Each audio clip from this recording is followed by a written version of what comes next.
if Tallest Red and the Riddler from Arkham Asylum met, he'd be like, riddle me this. And Tallest Red would be, don't riddle me anything. And Riddlers would say, why do we sound so much alike? And Tallest Red would say, I don't know.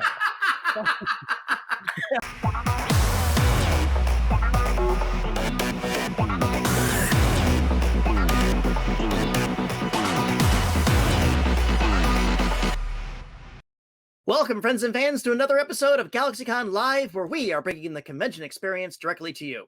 And we hope your new year is off to a great start, and now it's going to get a little better, because today we are going back to the planet Urk with 4 incredibly talented performers from the cast of Invader Zim. So, without further ado, let's head on down to Blody's Pizza Hog and meet our guests.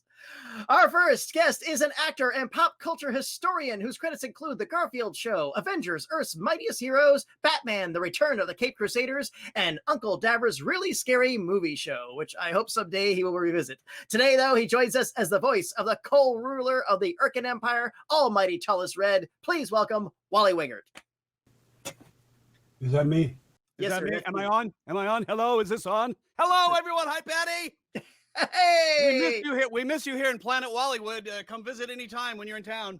Oh, absolutely, sir. I absolutely I enjoy seeing your incredible collection. I enjoyed your videos when you do your little show and tells and talk about your stuff.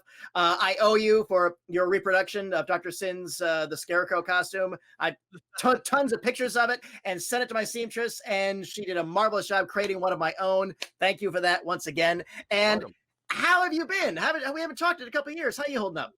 Good. Doing actually pretty well, considering voiceover, as you well know, needs no makeup, needs no hair guy, needs no sound guy, needs no anything. We're pretty much self-contained here. So as long as you have a workable studio, you can still do jobs from home, and everything's good. And I have good company here. Batman and Robin are back here, so my security team is here, and I got a few other friends who are living here, lurking in the shadows. So I'm never alone. So it's kind of cool. So yeah, it's been actually okay, but I'm ready for it to be over. I'm ready to get out into the real world, to a real convention. You ready to get yourself a bat suit and you'll be looking real cute, somersault over town, find Catwoman, get down. Hey, very nice reference. Nice reference. Thank you for that. I try. That's how I got this job. Well, Wally, thank you again for joining us here. And let's bring out our next guest. She is an actress and singer whose credits include Digimon, Megamon, Star Force, and the original Broadway production of Wicked. Today, she joins us as the voice of the wrathful Gaz Membrane. Please welcome Melissa Fahn. Hi, guys! Hey! Happy New Year! Happy New Year to you!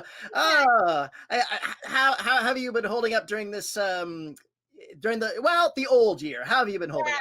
This last year was okay. You know, I have a beautiful husband and a little boy, and you know, we've just been staying close and taking care of each other. We cook a lot over here, and also voiceover at home. Hi, Wally. Hi, Melissa. How are you? It's so nice to see. It's so nice to see your beautiful face. Good to see you. You know, we're blessed to do what we do because we are able to keep doing it during this very hard time since March. So thank God, knock on wood for that. And you know, I'm just happy to be here and saying hi to all my little Zim family. Absolutely. So glad to have you here. You got some interesting stuff right there in your place as well. Got a cavalcade of your other characters that you've done, including the absolute classic Miss Betty Boop herself. Oh, Betty Boop, of course. And I brought out Ed from Cowboy Bebop, too. Yes. I had to bring out Edward for you guys. Of course. And I brought out my little Neptunia also. Hello. Oh. So, you know what? It's all good. You know, we are all so lucky to do what we do and doing it for so many years and making the great relationships that we do in the studios and just the fact that we're here with Zim, I don't know, 20 years later.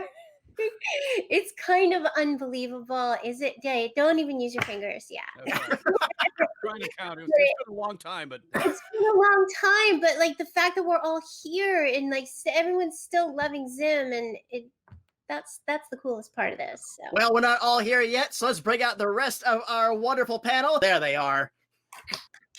Yay! What happened? I found Rikki. Who are you? Those are my eyebrows. Who are you? Where are you guys been? Who are you? Hi, Zim. Big fan. Yeah. What is this blue Muppet? All right, now that we're all here, gentlemen and lady, thank you for joining us once again here at the GalaxyCon virtual stage. And for those of you that are joining us for the first time, welcome here. As always, we look forward to the day when the world gets a little bit back to normal and we can bring you back to our physical stages and get you back in front of your fans. But in the meantime, we have this forum and we are so glad to have you all here today. Daddy. Always good to see you. You're a treat. And yeah, some kind of joke. I'm still loving it, man. Thank you. You know, another thing that for some reason I don't know why it hasn't made my way into my in my resume is I'm on this show that is like taken off like you wouldn't believe. I don't know if you've heard of it. It's called Hell of a Boss. Mhm. It's on YouTube's. Yeah, I mean it's amazing. It's on your face. Yeah, it's amazing. I'm very impressed with the success of it. A great artist by the name of Vivian Madrano, Vivzy Pop, created it, and it's like wow, it's like nothing I have seen. It like she posts it, and in 2 weeks it had 16 million views. It was like, All right. and I'm the old guy on the show. That's awesome. It's a fun I show. don't play grandfathers. I don't do grandfather. Tell a story. You're Richard. not Tell a there story. yet. You I'll can tell the story. you can still pass for the dad. I will tell this story. It's one of my favorite stories. Mine too. Mine too. And Wally's too. Many people don't realize, but one of the main reasons that I got into acting to begin with is because growing up, I had two main influences. The first was Flip Wilson, who I love the Flip Wilson show. And second was Don Adams on Get Smart. I loved everything about Don Adams, everything about Get Smart. It's still my favorite show to this day. And so when we got to doing the Angry Beavers, the casting person came up to me and said, if you could have anyone on the show, who would it be? I said, oh, without a doubt, Don Adams. It's going to be a tough one. That's going to be a tough one. Well, we did this episode called Grandpa Lungfish, and it was about a lungfish that lived in the beaver's dam. They like swam under the water in the pond, in the lake. And they go, well, this might be right for Don. And they go, well, he's not going to be available. He's not going to do it. Well, I had a friend named Norman Abbott. Norman Abbott was Bud Abbott of Abbott and Costello's nephew. And he directed a bunch of the TV shows I did when I was on camera. And he directed everything, Leave It to Beaver. And so I called him up and I said, we're really trying to get Don to do this show. And he goes, well, I can give you his number, but I'm just going to warn you now. That's all he said. I'm like, okay. So Mitch Schauer, the creator of the Angry Beavers, says, okay, I'll call. Let's all get on the speakerphones. We're on the speakerphones. And we say, yes, is Mr. Adams there? Hello? This is Don Adams. Yes.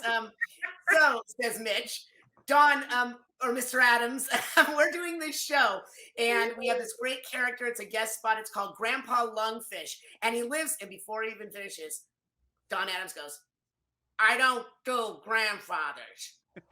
and Mitch says, well, it's an animated show, so it's not you, it's just your I don't do grandfathers. But it's animated. Are you deaf? I don't do grandfathers. And he hangs up. At least he didn't know it was you. He wasn't mad at you. I can't wait for the day when somebody calls you Richard and I hopes to get don't you on do their show. grandfathers. And you can say, hey, Richard, we have this great role as Grandfather Albertson. We love you. I don't do grandfathers. I'd make something like this. I don't do grandfathers. I am kickstarting that on Monday. Yes, Richard. I got no script. I got no art. grandfathers.com. I've got a character to offer Richard Horvitz, which he's going to turn down. Richard Mulligan ended up doing the show in his place. Oh, and Richard Mulligan. Amazing. Yeah, he was the sweetest guy. Yeah, great talent. Absolutely. Oh, wow. So I tell you what, Rikki and Richard, I've heard the story how you got on there before, but I've never heard how Melissa and Wally came to the roles on Zim. So I would love to hear how each of you, the Zim began for you guys, and ladies first. Oh, you got it. Okay. Well, for me, Invader Zim came to me through my agent, and my agent called and said, you have an audition. It's for this new show. It's called Invader Zim. It's for a pilot. It was when we were doing the pilot, and I had to go in and record. We weren't recording at home then. And I went to actually a casting office, Terry Berlind, right? Wait, was it Terry Berlind? Yes, it Terry was. Berlander. Terry Berland, yes. Terry Berland. Berland. Berland, yeah. Yes, that was originally. But I went in and it wasn't in a booth. It wasn't even in like a recording booth. It was in like in like a commercial casting office where like they kind of put some panels around and put a mic in, and I thought, oh, okay, this is odd. All right, I'll do this audition. And it went really well. And then I got a call back. And I had to go back, and then when I went for the call back, there was this guy. You guys have heard this story, Richard and Rikki. I'm sorry. We probably get bored of each other's stories, but we're not. We have to listen. I never get bored of your stories. Just letting you know that. So, but I went in, and Terry Berland was there, and there was this guy sitting on the floor, like with these big, huge, like Hot Topic boots on. Herman Munster boots. Yeah, those like Herman Munster boots. And he's sitting on the floor like Indian style, like crossed legs, and he was just kind of like that. I'm like, and he was really pale and like black hair and the glasses. And well, that was Jonan. So like, who is this guy? But the audition went really, really well. And I remember I got to see a little like an image of Gaz, and she had the slanty eyes, and I was like, wow, what is this character? I want to kind of create her. I want to kind of make her dark, because I didn't usually do dark characters. I did really high squeaky characters and happy and funny characters and cute characters. So I thought, what am I gonna do? What am I gonna do? How am I gonna like draw this in and make her angry? And I kind of thought of like a little girl, Jack Nicholson, and I kind of threw her mishmash together. You drinking Jack Daniels over there? I know, he's drinking a bottle of Jack Daniels. Come on. No, it's really, Cheers. I thought It's still New Year's for him. Anyways, It will be until December 31st, 2021. So, anyways, I got the part, and my little girl Jack Nicholson kind of made her way through. There she is, yeah, and that sealed it. And then we did the pilot, and I did not see Richard there. I know you know the story, right? And then I met Richard when the show got picked up, and you're like, who's he? Who's this guy? He was crazy in his isolation booth. Right. That's because I had a gas problem, as Rikki will tell you. It's like all the cast got together and said he has too much gas for us to. So true. Anyways, yeah, that was it. We became a family then, and I love you all. Goodbye. That kind of genders it. That kind of genders it in my head, though. But yeah, a female Jack Nicholson, and I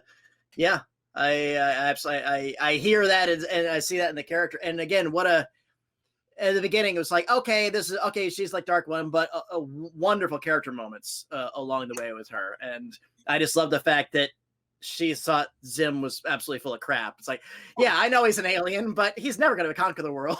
Because he's just That's right. She had his number right from the beginning. had his number. And Wally, how did you become Emperor of half the Empire? Well, the story that I got was I had done some stuff with Donna Grillo, who was casting stuff on Nickelodeon. And she's terrific. She's wonderful. She's doing classes now, and her husband Vince and everything. So she said, hey, I want you to come in and read for a bunch of these different characters. So there was a robot mom and a dad and a couple of other different things. So the story that I got was I originally got cast as Purple. And the guy that they had doing Red was doing kind of a New Yorker thing with his rendition. Well, the guy decided to, I think, move to New York.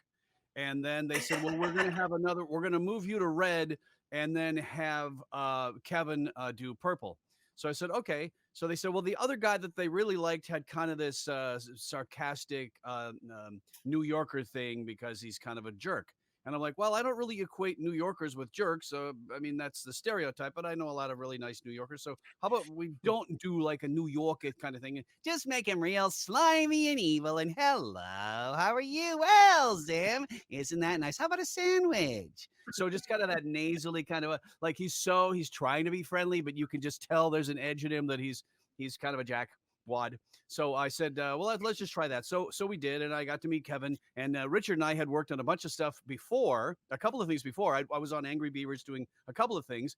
But the thing that I think we first worked on was, olive oil. Yes. I'll gladly pay you Tuesday for a hamburger.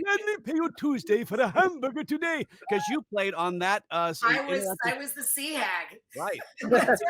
Can you still do it? Oh, it's the sea hag.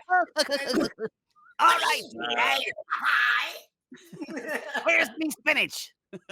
That was That's when we first created the all erase button. the all erase button. We were at the studio, Sound Deluxe, I think, in the Valley. It's now McCoy Productions. McCoy Productions, yeah. And we were like goofing around in the front lobby because they were recording somebody else. And there's a bunch of other. Nicole Manna played Brutus, and Cheryl Chase from Rugrats played Olive Oil. It was this interactive story on CD-ROM. Remember CD-ROM? Oh yeah. The directors and producers were in Australia. Exactly. So we had a lot of downtime because they were with Australian people and they were working with. And Julianne Boucher was Alice the Goon. So, but I'm a huge Popeye fan. My first word was Popeye as a kid. So I would sit there with my little Popeye squeaker and watch the cartoon when I was a kid. So this was a dream come true, not only getting to do Popeye, but also J. Wellington Wimpy as well. Yes, hello, Popeye. I would gladly pay you Tuesday for a hamburger today. Oh, Wimpy. So Richard was the egg. So Richard and I immediately bonded because we had the same crazy sense of humor. And we're throwing this Nerf football around the lobby or something. And I'm like, oh my God, you just hit the all erase button. He's like, what? There's one button in the lobby that you hit, erasing everything. Everything. Yeah. And back in the day, everything was on tape, like reels of tape. So Yeah. That's like in case the cops show up and they're like, no evidence. Erase. And you hit the button, erase everything. Hit the all erase button. Let's get the hell out of here. They have a doomsday button in the lobby? Yeah. So that was our bizarre sense of humor. And of course, we had a lot of other things happen that we can't discuss in a forum such as this. But someday when you're at a real, like a live convention with Richard, walk up to him and go, easy there, citizen. You remember that, Richard? I remember. Oh, yeah. The West Hollywood Halloween party on Sunday. Yeah. Okay. Yeah. Deep story. Can't go into it here, but next time. Let's just say that Richard, I from that moment on, I respected him enormously because he never breaks character, which is really great. But he's dressed as Robin the Boy Wonder, the most hideous things going to be happening. He's like still in character. Easy there, citizen. There's your costume right there. It's on a mannequin. Wait, you put him in a Burt Ward costume? Yes. He had it made. Oh yeah, for Richard. And I was in the Batman costume. Producer Mike, find me a picture of Richard in Wally's Robin costume. I can dig one of those up before the end of the day. Email it. I can tell this story because in a tame way. Okay. So Okay. West Hollywood has a very high gay population, but the place to be on Halloween is the West Hollywood Halloween Carnival on Santa Monica Boulevard between, I think, La Brea and Doheny or something. They shut the whole place down. So Richard and I go down these deluxe costumes, Batman and Robin, and my girlfriend at the time, Christy, was Batgirl. So we took a limo. Remember that? We were in the limo. Frosting. I think it's Frosting. Frosting. Remember that? So Richard's dressed as Robin, and he was a fantastic Robin, but he never broke character the entire time we were down there. So we wandered to the end of the boulevard. There.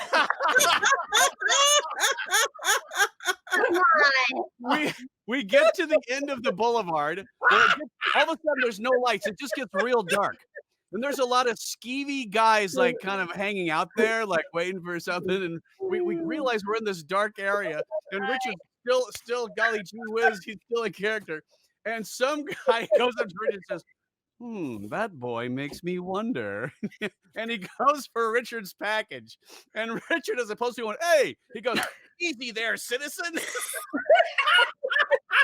And I'm like, Richard, you're a genius. You never break character. Regardless of whatever happens, you're still in character. It was hilarious. So, in other words, someday I need to get Bert's autograph and Richard's autograph on my Robin Hot coins. Oh my God. It's going to happen when the real shows come back, Richard. It's going to happen.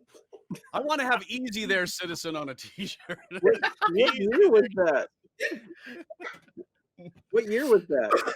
That was about Years. 2001, 2000. Yeah, Wow. yeah, 20 years Even ago. in the new millennium, right? Yeah. Oh, my goodness. My goodness. Okay. Oh, well, Invader Zim. Right. Okay. Oh yeah, sorry. No. This is fun. This is fun. Let me ask you this, and we should be good to go on audience questions. I've asked Richard this before. I'll start with you. What's been a favorite memory that's come out of playing characters on Invader Zim for each of you? Either during the making of the show or just in meeting an Invader Zim fandom. Melissa? Me first? Oh, sorry. Wait, which? Melissa. Oh, sorry. Me first? Okay. Yes. Favorite memory. Well, when we there are so many. When we went back into the studio after so many years and we did the movie, the Flopus. We went back for the Flopus. Yeah. We all we were so happy to see each other and be in the studio again with each other doing what we were doing, and we just all kind of fell in so naturally, and it just felt like we were a family coming back together again. That is one thing. And then in those recordings we all were either sick or something. We were all just hacking and coughing, getting back into our characters, or I don't know what it was. And we were passing around lozenges like old Manuka honey. They're the Manuka honey lozenge. You got a lozenge. $20 a lozenge. Rikki had an asthma attack, remember? Because they had to do Bloaty again. Look at Bloaty! And I started hacking and coughing, but they kept it. And so in that scene in the movie, Bloaty, when he coughs, he turns and he spits an entire pizza against the wall. And then he turns back and keeps going. So I'm glad the animated used it. That happened in the recording, only it was Ricky's lung that came out. It goes back. It's amazing how much a lung hitting a wall and a pizza hitting a wall sound remarkably similar. It's unbelievable. Oh my God. Those are some priceless memories right there. And also they're the nearest, and we're getting older. I can't recall 20 years ago. So no. That's fine. That's fine. Many great memories. Many great memories from years ago. Oh my God. Wally, how about you? My favorite story is because they would always record Kevin and I together. Sometimes Richard was there, sometimes not, but most of the cast was not there. I think it was more because of Kevin's schedule at the time. So, but they would have Kevin, me, and sometimes Richard in the isolation booth. And remember, Jonan was directing, and it's all the guys at the Nickelodeon studio, and they're all behind glass recording, and we're in the booth. So there's one section where Kevin, Tallest Purple, has to be eating something. And all he says is, what? What? So they said, hey, Kevin, if you really want, we can. Here's another lesson about staying in character, folks. This is great. Regardless of what happens, Horvitz, stay in character. So they said, hey, we can get you a muffin from the Nickelodeon commissary if you really want to chew on something. So they bring it in a napkin. It's all daintily wrapped in a napkin, so no human hands touch it. So they give it to Kevin. They go, okay, rolling, take 72, action. And he's like, what? And he's eating the napkin, but he's not realizing he's eating the napkin along with the muffin. What? So he's doing this one. Like, what? And it's hilarious. And I'm doubled over, and Jonan is doubled over. So I'm holding myself so I don't ruin the take. And I look at Richard. There's no Richard in the booth. He's on the floor laughing. And I look in the control room. There are no people there. They're all up, basically doubled over on the floor laughing. Good old Kevin McDonald. If you Never wanna- broke character. Even though he's eating a napkin, he's still he's still so in character. He's not going to break the scene for nothing. But that is Kevin. If you want to enjoy Kevin's comedy, you can go on Cameo and like look at his cameos.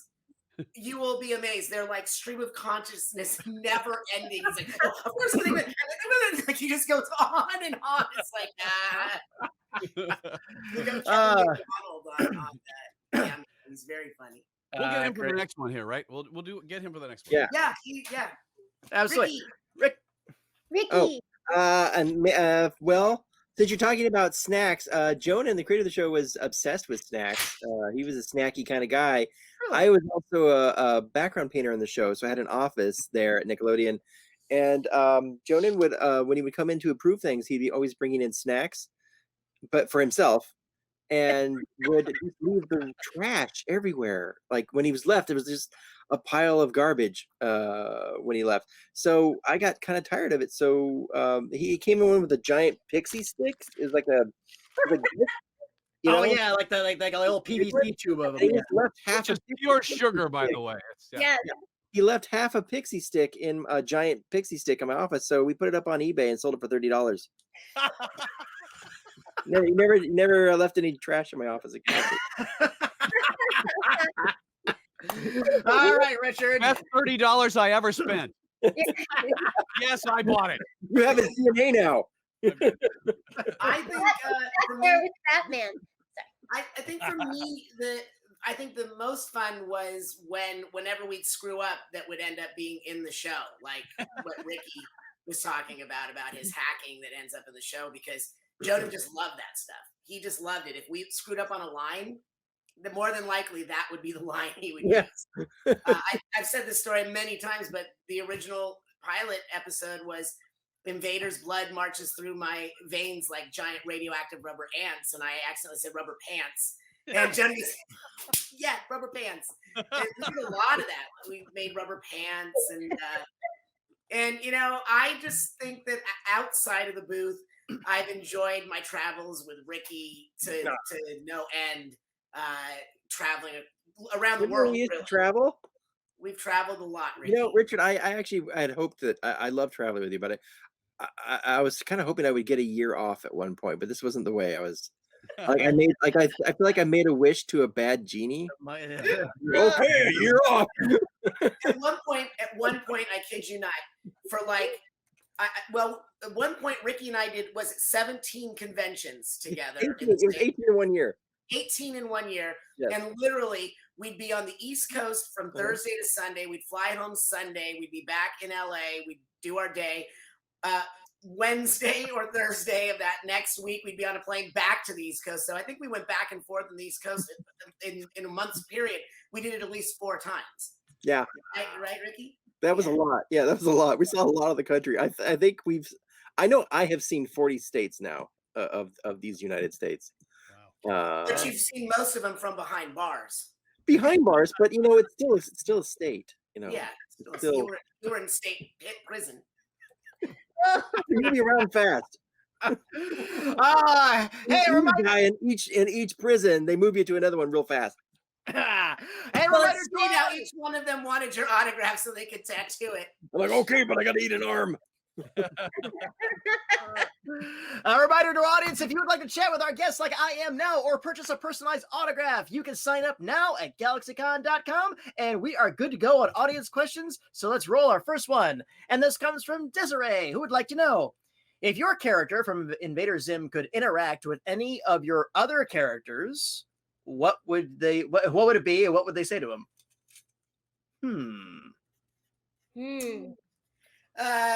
Zim would say to Billy, hey, Billy, what's going on? And Billy would go like, oh, hey, Zim, not much. Brilliant. I feel like Gur would say to anyone, no matter who it was, just Fair. Absolutely fair. Okay, wait. I think Yaz would say, Here. All right, here. Oh, ooh. Yes.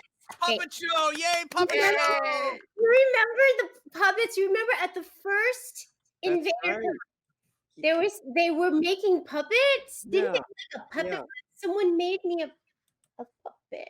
I think Tom Cute. Cruise's mother-in-law or mom. Yes. Yeah.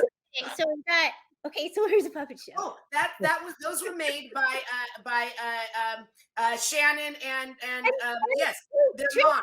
Her Wrangler. mom. Yes, her mom. Yeah, Yes. and Trace Wrangler's mom. Yes. I think she'd say, "Stop being so fucking cheery." Oh, nothing. Yay!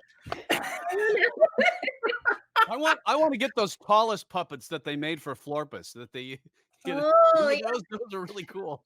Who made those? Anybody? Ricky, do you know who made those puppets Which for ones? Florpus?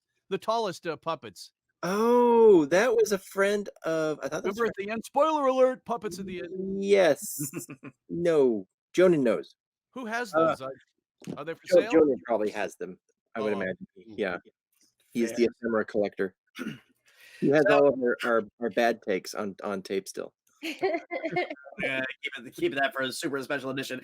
Wally, how about what characters would cross over? I think if Tallest Red and the Riddler from Arkham Asylum met, it'd be like, riddle me this. And Tallest Red would be, don't riddle me anything. And Riddlers would say, why do we sound so much alike? And Tallest Red would say, I don't know.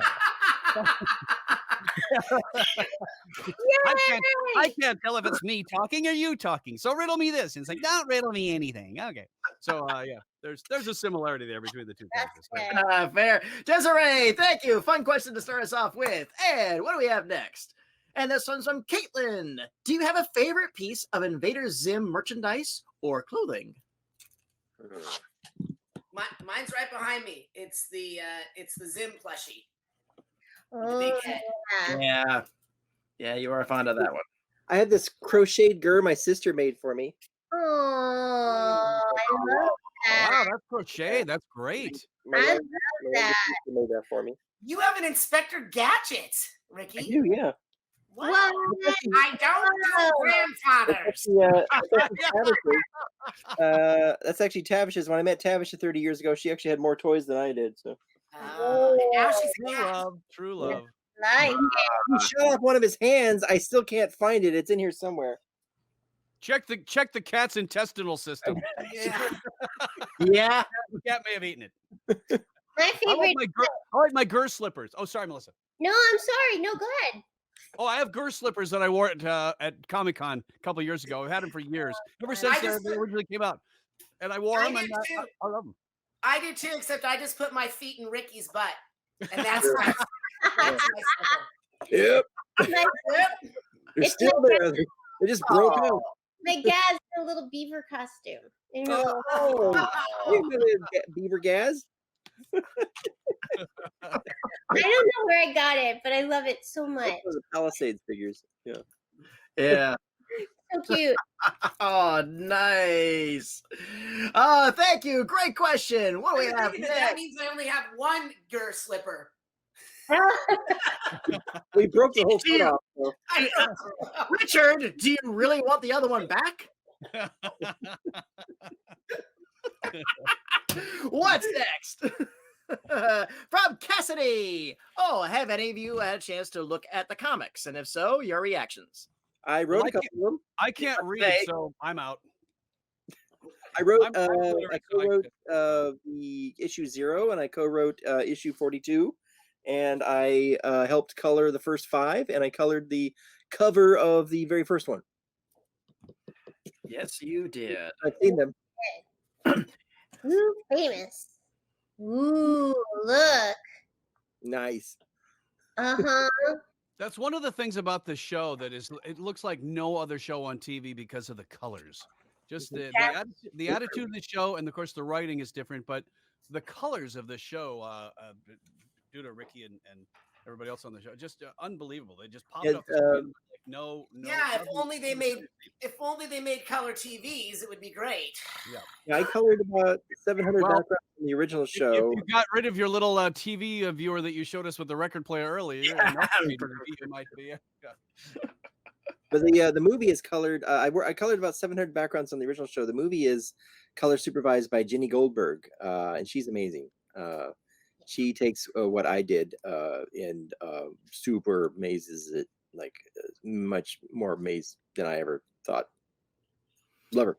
Indeed, and I know the comics have been very much embraced by the fans. They know it's, and that's not always true. Even nowadays, with comic book adaptations and translations, something missing. But the reaction's been that the comics are really keeping in step with the spirit of the series. Well, because Jonan supervises all the comics, and that's why. Yeah. That's why, yeah. And that's why it's the direct pipeline. And again, another thing too, Jonan has been able to maintain such especially nowadays, such an unusual creative control over what began as a children's cartoon. It's because people are afraid of him. Oh, okay, well, they don't want him. They don't want him to mess up his office. Why? Like rappers. Why they come into his aura and they're like, oh. Cassidy, thank you. Great one. What do we have next? Hey, here's from Jason, who wants to know, what is your favorite thing about animation and voiceover work in general? Boy, oh boy. You can do whatever you want. All of the above. All of the, I mean, it's the creating. It's that you get to be a part of the creative process in your own way. True, we're not, I mean, Rikki, you're so lucky because you got to play on both sides of lucky or cursed. but right. But I mean, it's such an honor to be able to like bring something to life. Like you bring to life this whatever you're creating in the studio, and then a couple weeks later you get to see, when you go back in to do pickups or something like that, you get to see like the first automatic of it, and you get to see that your voice created the movement and created the influence behind it. And I mean, that's really a tremendous part of what we get to do, that we get to do that. And then on the flip side, I've done so much anime as well with dubbing. You have to create the voice to what is already animated, and that becomes a challenge. But if you hit it right, then it's gold. But just to be able to create it is I think the best part of it. Absolutely. Wally, how about you? My favorite part is I've loved cartoons ever since I was a wee lad. Like I said, my first word was pipe-eye, which I thought was actually because he had a pipe. But I think Popeye was my first word before Dada or Mama. But to be able to do some of these legacy characters like Popeye, like Wimpy, and it's fun to be on a show like Family Guy or Invader Zim or any of the other shows where there's these new legacy characters being created that will live on forever now. But the characters that I grew up with, when I get a chance to voice those, that blows my mind. And that just happened on New Year's Eve because I was the voice of Barney Rubble in a New Year's Eve commercial on New Year's Rockin' Eve. This is 2021 is the 50th anniversary of Post Pebble cereal. Wow. So, and Barney, and I got the role of Barney. So seeing myself as Barney, hey Fred, it's 50th anniversary of Cocoa Pebbles. that was everything to me because I'm like, oh my gosh, because I grew up on Mel Blanc's version of Barney, and sometimes Dawes Butler when Mel was sick or whatever. But and all the other the Barneys that subsequently. And I know you're an aficionado of breakfast cereals as well. Oh, absolutely, yeah. I've had my share of Cocoa Pebbles and Fruity Pebbles. Oh yeah. Yes. Wally, I have to tell you that I did one job once, and I played Betty Rubble, and it was for who was it for? Colette Sunderman. Oh, sure, yeah. And it was like an American Idol. It was for online use only, and it was like a faux American Idol. And I played Betty Rubble. Hey Betty, I'm home. Ed and I are gonna go bowling, so I'll see you later. Have you seen Bam Bam? Well, you know what I'm talking about, Melissa, because you're Betty Boop. Betty Boop. I know. I was going to say that too. I got to play two Bettys. Yep. But yeah, when I got Betty Boop, and that, because I have a picture Oh, it's not up here. It's downstairs. But I have a picture of me very little. I am just like you. I loved Betty Boop. You loved Popeye, but I loved Betty Boop. I loved little petite brunette and boop boop doop. And I mean, when I was a kid, I would say boop boop doop. And I have a picture of me like holding one of our cats. And I'm wearing the Betty Boop t-shirt. But then years later, that was the very first voiceover job I ever got.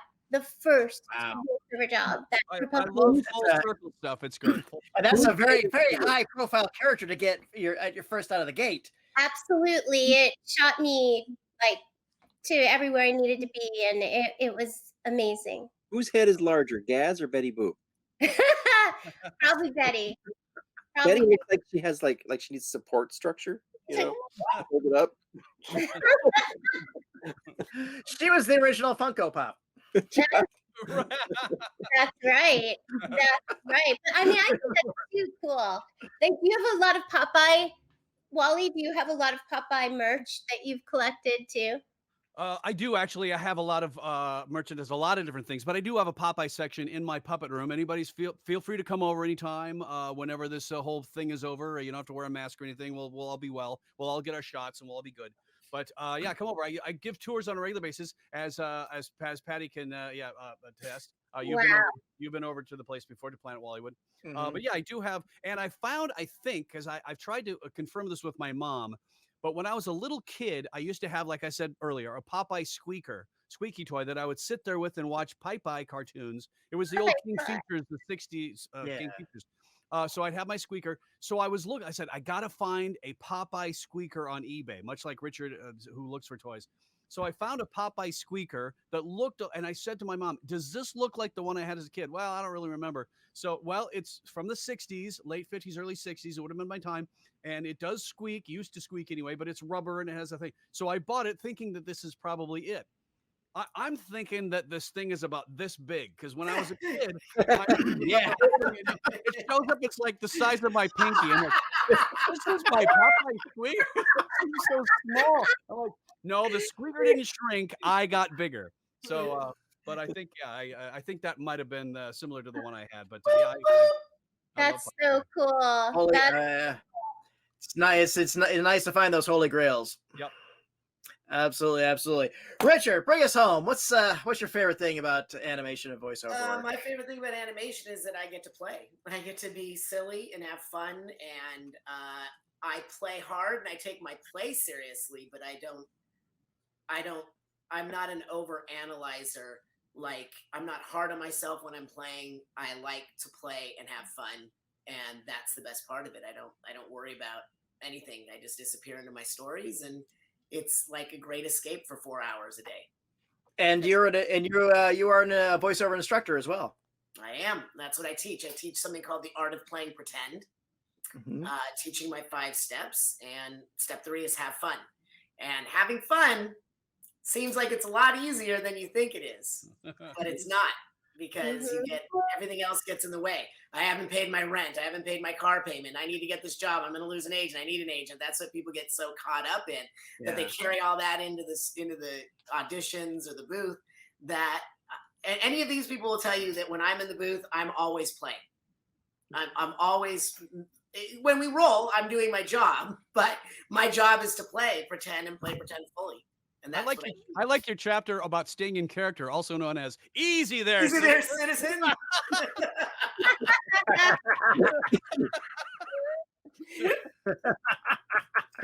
Outstanding. Jason, thank you so much. That was a great question for us to lead off on, because unfortunately, GalaxyCon viewers, this has been the cast of Invader Zim, and that was my time. Gentlemen and lady, any final words for our audience before we roll out?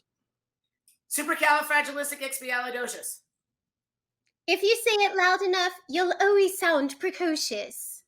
And now the end is near, and burning love. final curtains.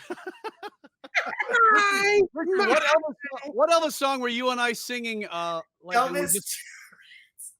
What was the Elvis song you and I were singing at a convention that we just? Hunka burning love. On the I feel my temperature rising. Higher and higher, it's burning through to my soul. Good to have some music to close us My out. Elvis always sounds like Cher. Which one of you Well, is Cher? What? This is my Cher. A hunk of burning love. This is my Elvis. A hunk of burning love. It's like the Riddler in Tallest Red. It's like, where Jump is out of it. Gypsies, tramps, and thieves. Now, Wally, was that Elvis or was that Andy doing Elvis? That was Elvis, but Andy doing Elvis would be a little different. But Andy's Elvis was pretty spot on. Even Elvis Even liked Elvis, Andy's yeah. Elvis. Yeah. Elvis, absolutely. Bob Zamuda, Andy, I don't know if you're into Andy Kaufman, sorry. But Bob Zamuda, Andy's writing partner for many years, said that when they were in Memphis wrestling Jerry Lawler for the big Jerry Lawler match, they went to Graceland. It had just opened up for tours. And somebody recognized Andy and said, hey, come with me. It was somebody who worked on the staff. And you can't go up to Elvis's bedroom where he passed away, but on the regular tour. But they took Andy and Bob up there because he said, I want to show you something. They opened up Elvis's video cabinet with his TV and the whole thing. And there was a video tape, a cassette, that said on the label, Andy Kaufman as me. It was Elvis's own personal, because he loved Andy's version. And Bob said that Andy almost broke down in tears to see Oh that. my God. Wow. His favorite impersonation. Wow, that is so cool. That is cool. And you know what else is cool? We have a little video to roll us out on. But before we roll that, thank you once again for joining us, gentlemen and ladies. It's been my absolute pleasure to serve you. Thank you to our audience for joining us today. And thank you for those great questions. The 50th birthday of Pebble cereal in 2021. Yabba dabba doo! Stop the countdown to the bedrock New Year. 10, 9, 8, 7, 6, 5, 4, 3, 2, 1. Happy New Year! And happy 50th birthday, Pebble cereal! And Wally! Hey, Betty, did you pick up some pebbles on the way home from the grocery store? a very happy New Year to all of our viewers. Thank you again. Bye-bye. Take care. And we'll see you next time. Thanks, New Patty. Year! Thank you, New Patty. Year.